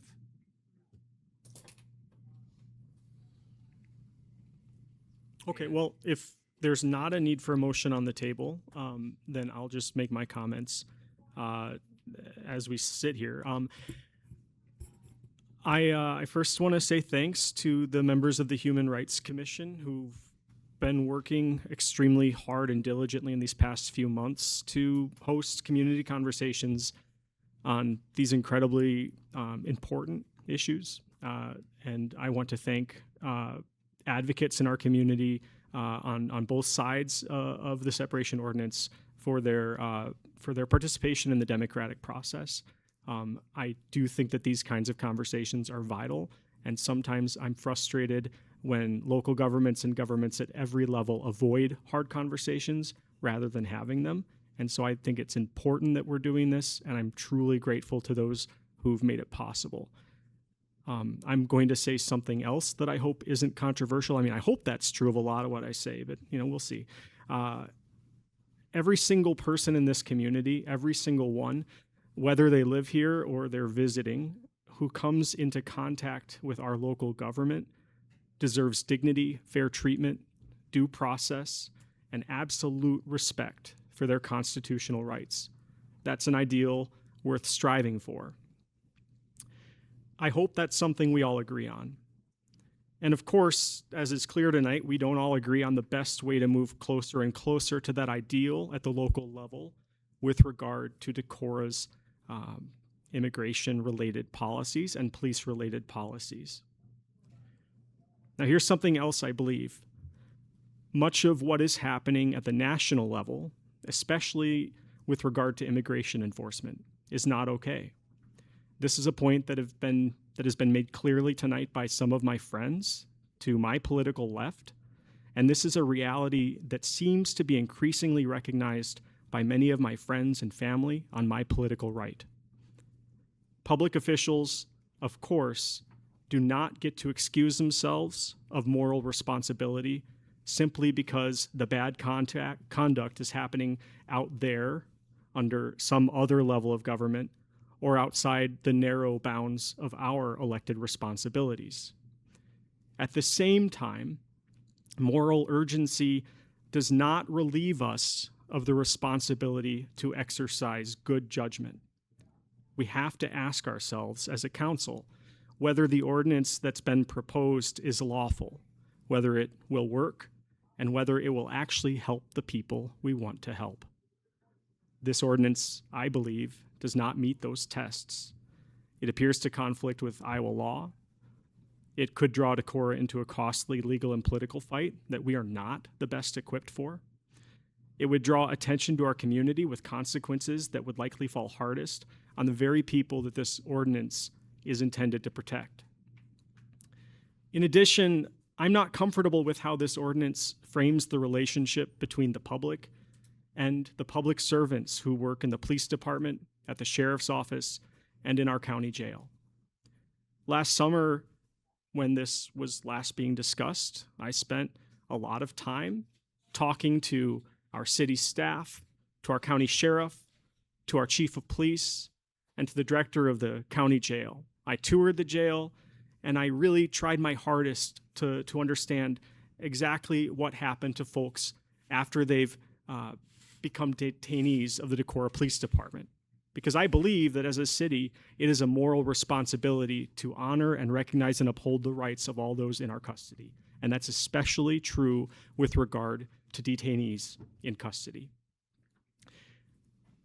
Here's what I saw and learned. At every level of local law enforcement, I saw genuine concern for inmate safety, lawful procedure, and humane treatment that honored the human dignity and constitutional rights of detainees. Now, I am not saying, of course, that our local law enforcement partners are perfect. No one is. But instead of passing a top-down ordinance, I think that our city should instead continue to work alongside our partners in public safety to continually strengthen procedures and policies and training and culture that embody the best of what Decorah values. And that work is especially important with regard to our most vulnerable neighbors. This incremental and goal-oriented work, these kinds of civil conversations, even when we have really deep disagreements, are where I think local government can and should be something of a model for the rest of the nation. Because to be honest, I don't see this happening in Washington, D.C. or in Des Moines all that often. But we can do it here. I know it because it's already been happening, and because I'm going to make sure it keeps happening. I'm really grateful for everyone's weighing in, but I don't support this ordinance. I had one more thing I wanted to mention that factors into my decision making. Being on city council, I know how quickly rumors can spread about projects that are being done and how misinformed folks can be on situations like this. And I know that there is something like $5 million worth of state funding wrapped up in projects that are already underway. If we did this and that got yanked and people started saying it was because of immigrants or immigrants had something to do with it, and the way that wildfires like that can get out of hand, I think that that would also be just bad, and also potentially dangerous for immigrants. Okay, that's it. I do have a few conversation points as well. So, to the sentiment that's been passed on here tonight by a lot of my fellow colleagues that have made comments, the biggest thing is I want to start by saying, I appreciate the community members who have brought this proposal forward. I also appreciate the Human Rights Commission for giving it serious consideration and passing it along to us. All great moving parts to, to Steve's point, our democratic process. At the end of the day, what I value, and it's part of the reason why I'm sitting up here today, is our community members and groups that get involved and want to make change and have those conversations. Even when people don't always agree, it's not easy to step up and get involved in the way that, we have up here, community members, and also individuals that have spoke tonight. And that process does matter. And I don't want, any conversation point to be had tonight, or, if we do move forward a formal vote, to read as any form of dismissal to the conversation points that have been shared with us, today and predating today. I also do want to take the time to acknowledge that, council as a whole had received an email this past week from a Human Rights Commission member. And in reviewing that, it really, for me, raised exactly the right questions as I worked through processing this agenda item for tonight, especially as, I prepared my remarks. And the biggest thing, too, is, as you know, this has been brought up several times. This isn't the first time that council has considered this ordinance. I have voted against it previously, and I'm going to be honest, my position hasn't changed because of, the underlying concerns that have been shared by several other council members here tonight. To the points that have been made, the potential consequences are what concern me most. My current understanding of Iowa law is that, If we do continue down any path of this, it does provide that if the local entity is found to have intentionally violated these provisions, it can be ineligible to receive any types of state funding. And to Cody's point, we have a lot of things tied up in state funding when it comes to substantial projects, and I'm not going to jeopardize that.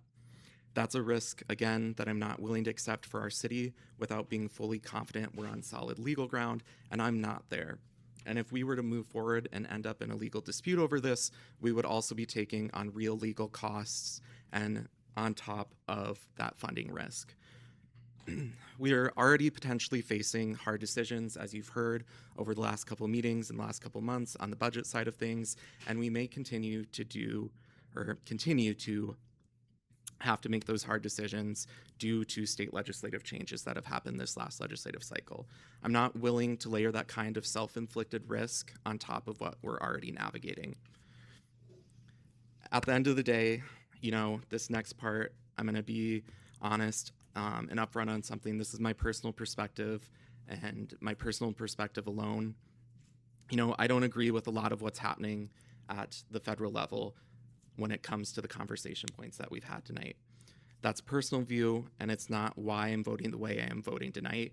My job up here is to think about the whole city, every resident, every service we provide, every dollar in our budget, and I have to weigh the impact any decision has on all of us in this community, not just the piece of it I feel strongly about personally.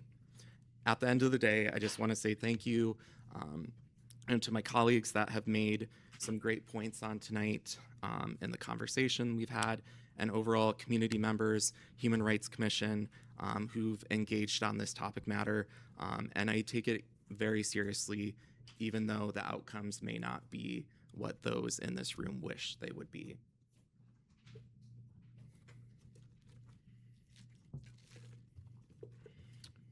Is there anyone else who'd like to speak on the subject?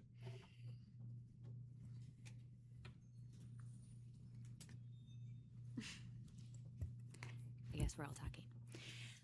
So will the minutes simply reflect that the ordinance? Oh, go ahead. I think Johanna was going to speak. Oh, I didn't realize that. I'm sorry. More people are talking. I didn't hear anyone say a word. I'm sorry. There was really great eye contact. Apparently, we're all talking. I get to talk. Yeah.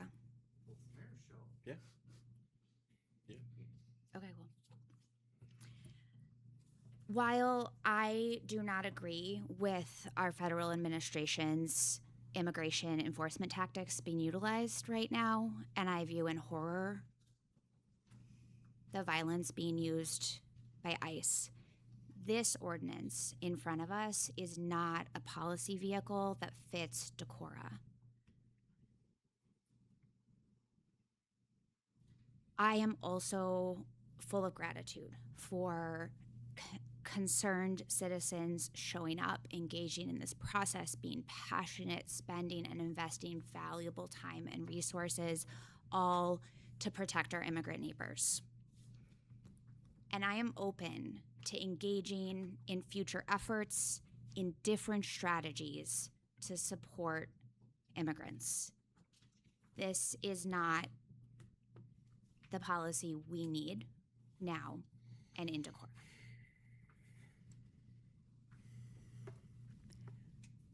I just have a logistical question. Okay.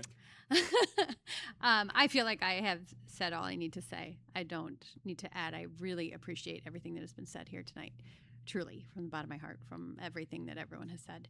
And a shout out to IA Network for all that you are doing for immigrants, from delivering beds and food and all of that work that you do. I think all of us, right? Well, it's been said. I don't feel like I need to say it, so I'm just going to ask my logistical question. My logistical question is it just better to not do anything, or to bring this for a motion and then vote? And I have grave concern. I will not lie. There are so many ways that we can work together, and if a no vote is what is needed, or just from what people are saying, right, then I would be happy to do that to help move on. If we don't do this, I am afraid we will not move on, and I am ready to move on. and do the good work that truly will help people. Yeah, I move the ordinance. I'll second it. Motion by Bergen, seconded by Neal. Any further discussion? To be clear, that's actually what John and I were talking about over here, and we would agree that this is cleaner and more clear.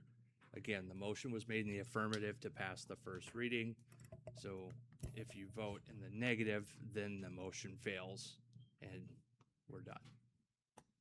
Yeah, I think it's good that we're having the vote because I think that when this has been recommended to us by a commission, we ought to give it due consideration. So I'm grateful for Emily and Johanna's leadership in moving this for consideration. Any further discussion? Roll call. Bergen, No. Neal, No. Whittle, No. Parker, No. Misselinich, No. Zittergruen, No. Chisel. No. Motion fails.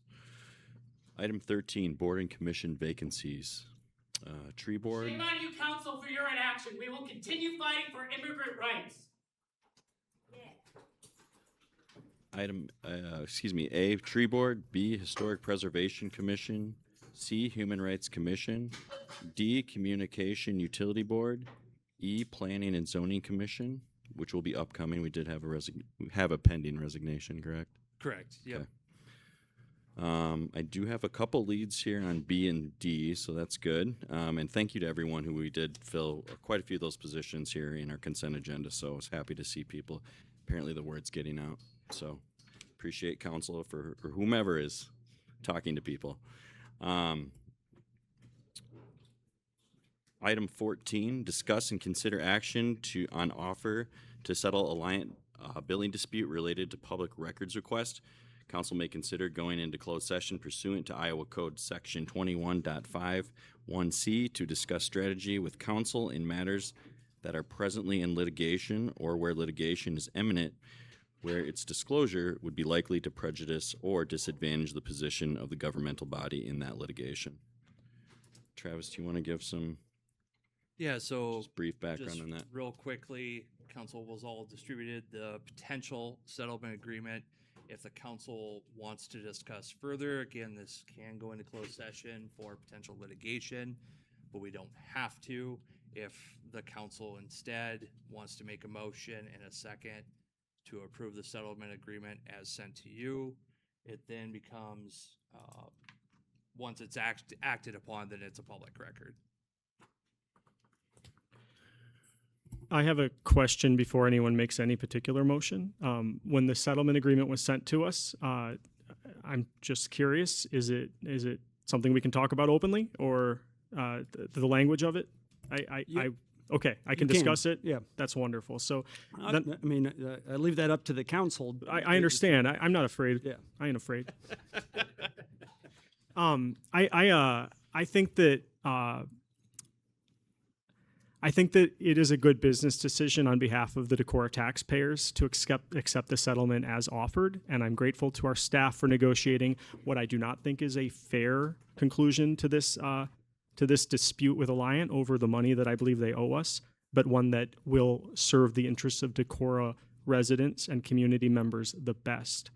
That said, I'm uncomfortable with the whereas clause that insinuates that, let me find it.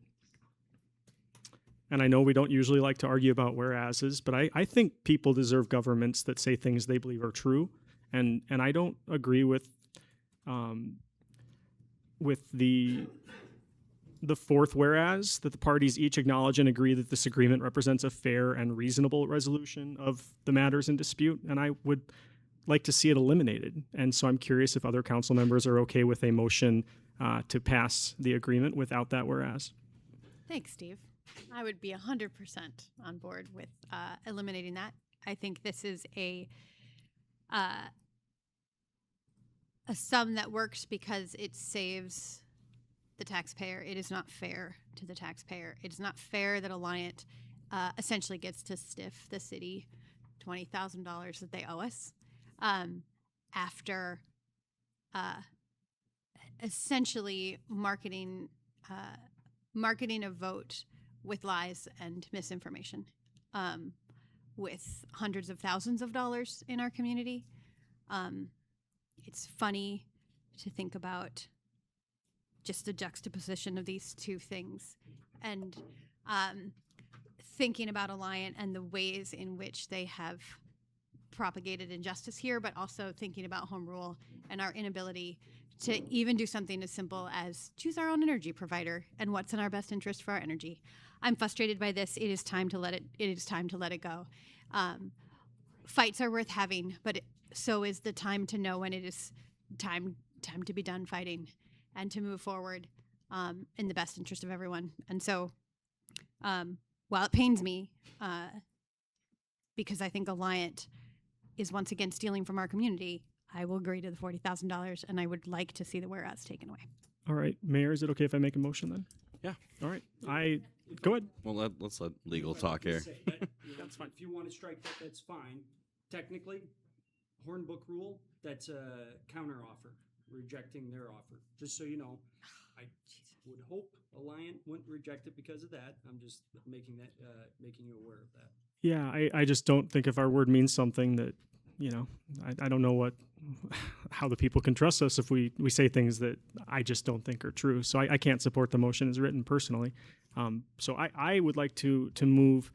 I would like to move the settlement agreement and release that we received in email, amended by striking in the fourth whereas the words fair and reasonable. So the whereas would now read, the parties each acknowledge and agree that this agreement represents a resolution of the matters in dispute. And I hope that you submit that to the folks at Alliant, and hopefully they won't change the deal because of this request. But if they do, I guess we'll have to see what happens after that. Should we discuss the sum publicly? Did we? Did I miss that? Emily mentioned the number. Okay. Okay. I just mentioned how much they owe us that they're not going to pay. Is the offer. You could ask for a second. Yeah. Steve, you made a motion, correct? Or did Emily? Yep. Steve did. Okay. Second. Emily, were you the second? I'd second it. Randy seconds it. Okay. All right. I have a motion by Zittigrun, seconded by Chisel. Further discussion? Yeah, and I think, Mayor, what I'm hearing you say is that we did go into closed session last time and discuss some of this, and so could we summarize where we landed? I would appreciate that as well, but maybe from someone who has numbers in front of them about what we are owed and what we're settling for. I think we also need to approve, like that can be discussed after approval, right? The contents of a closed session, they become open session once the settlement agreement's approved, which again would require a counter, a line to agree to it. Right. Maybe we should. So Yeah, I'd have to look at that. I don't know that does make that a public record just because of the attorney-client privilege in giving legal advice. So that's my hesitation, that I don't know that does. Not to say that you couldn't waive your attorney-client privilege as the council, but at the same time, I don't see an issue that anything is waived by just discussing the original sum and